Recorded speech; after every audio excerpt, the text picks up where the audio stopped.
Welcome to It Matters. The buzz around India, the buzz in the media happens to be G20. The 18th summit is going to be held on the 9th and 10th of September in India. The 18th summit has got a lot of significance. The primary reason being the G7 countries going into recession and the BRICS countries doing relatively well.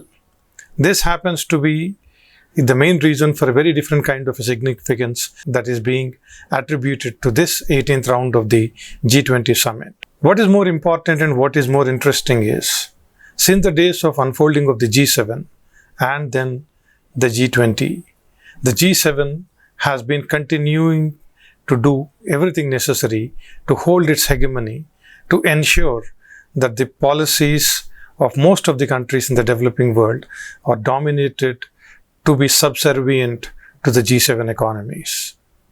But what is the difference now? The difference happens to be the changing geopolitical situation and the developing countries, particularly the BRICS bloc, coming out into a center stage in a very big way. But while the Indian government, from the Prime Minister to the External Affairs Minister and many ministers, claim to say that this is the first time that the Global South will be having a very vocal voice in the G20 summit. If it were to be true, will it be just sufficient for them to be able to do it? If it were to be true, is it possible? Is it a reality? We'll have to recall what happened in 2009 if the Global South's voice has to be heard in a very different way, or if the Global South's voice needs to be strong enough in this summit. The G20 summit of 2009 that was held in the Great Britain was not in a good taste. The Snowden's revelations in 2012 brought out a lot of things into light, where it was very clearly mentioned, and we could see, as reported in Guardian and many of the newspapers across the world. What did they reveal? The revelations were that the G7 bloc, particularly the GCHQ at the behest, or it was working for the G7, was looking at every mail communication that was going on from the center and every telephone call being made from that center. There was eavesdropping on all the calls of the ministers, to the ambassadors, to the representatives of the nations, to figure out what were the position of these countries, or particularly the developing countries, and where do they stand. And using this, the developing nations were hit back because their point of bargaining and their actual position was wide in the open in the knowledge of the G7. This is an important thing. One could argue that it was possible because the meetings were in UK or the Great Britain, and the GCHQ, the General Communications Headquarters, the equivalent of the NSA of the USA in the Great Britain, was sitting there or was stationed there. Will it be possible in India? Will it be possible in any of the other countries in the BRICS? The circumstantial evidence or the further revelations of Snowden continue to say that yes, it is possible. The reason is, for any telecommunications to take place, for any internet communications to take place, the data packets travel through switching circuits and routers.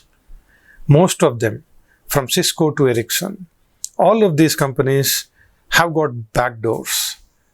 Who said this? This was again revealed in the Snowden revelations.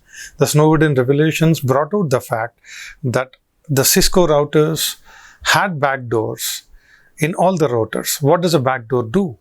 It gives the NSA and the GCHQ a direct access to the routers. So if it were to be that if two important personalities in India are talking over phones with each other, and if that call is being routed through an Ericsson or a Cisco router, or any router that has backdoors, there is every possibility that the information is known to the GCHQ and NSA. In 2009 itself, they were on the verge of monitoring close to 2,000 crore calls a day. And since then on, did the infrastructure consumption of those technologies or those companies come down? No. the mobile penetration has increased, they still hold the monopoly in the infrastructure of the telecommunications and the internet sphere.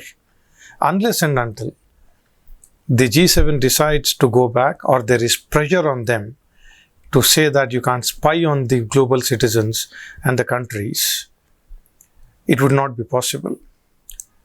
There is one more important revelation from the Snowden's files that needs to be looked into.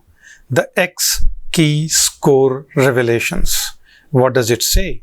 It says that all the ambassadors' offices of the US across the world act as just nothing but surveillance centers.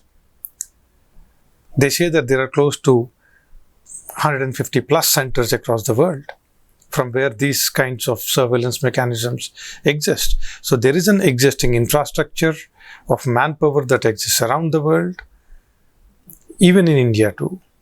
And at the same time, the entire telecom infrastructure, particularly the switches and the routers, the global north has got a very significant say in them. And we don't have a very clear audit of if there are any backdoors in it or not. For the global south's voice to be heard, for the negotiations to be fair, and for the global south's voice to be dominant at this point in time, it would be very important to fight this back and also to defeat them at the layers of infrastructure also.